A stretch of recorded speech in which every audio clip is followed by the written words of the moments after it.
Hello' everyone, কি খবৰ? আশা কৰোঁ সকলোৱে ভালে আছে। সো আজি আপোনালোকৰ বাবে লৈ আনিছোঁ অতি সহজে প্ৰেছাৰ কুকাৰত বনোৱা পোলাওৰ ৰেচিপি। তো স্কিপ নকৰাকৈ চাই থাকক, ভিডিঅ'টো আৰম্ভ কৰোঁ। ইয়াত মই 3 পোৱা জহা চাউল লৈ লৈছোঁ। এতিয়া পানী দি চাউলখিনি ধুনীয়াকৈ আওখলাই ল'ম। তাৰ পাছত আৰু অলপমান পানী দি চাউলখিনি 10 মিনিটমান তিয়াই থ'ম এনেকৈ।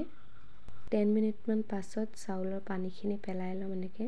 এতিয়া চাউলখিনি বেলেগ এটা বাচনত এনেকৈ টুকি ল'ম, যাতে চাউলখিনিত অলপো পানী নাথাকে।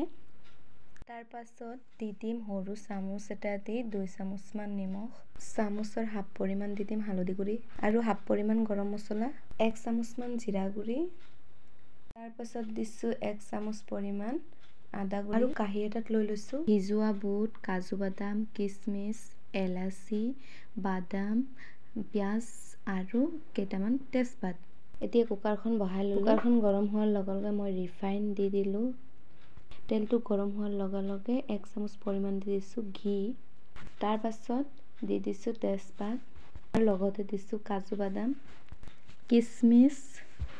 এইকেইটা তেলত অকণমান ভাজি ল'ম।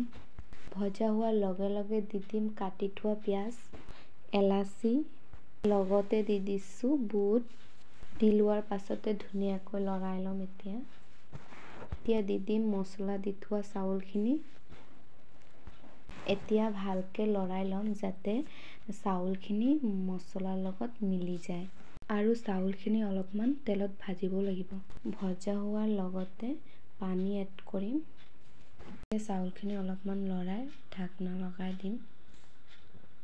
ফাইনেলি মোৰ পোলাও বনোৱা হৈ গ'ল। তো আজিলৈ ইমানেই আছিল। আপোনালোকৰ যদি ৰেচিপিটো চাই ভাল লাগে, আপোনালোকৰ ঘৰত ট্ৰাই কৰি চাব আৰু লাইক, শ্বেয়াৰ, কমেণ্ট কৰিবলৈ নাপাহৰিব। তো আজিলৈ বাই।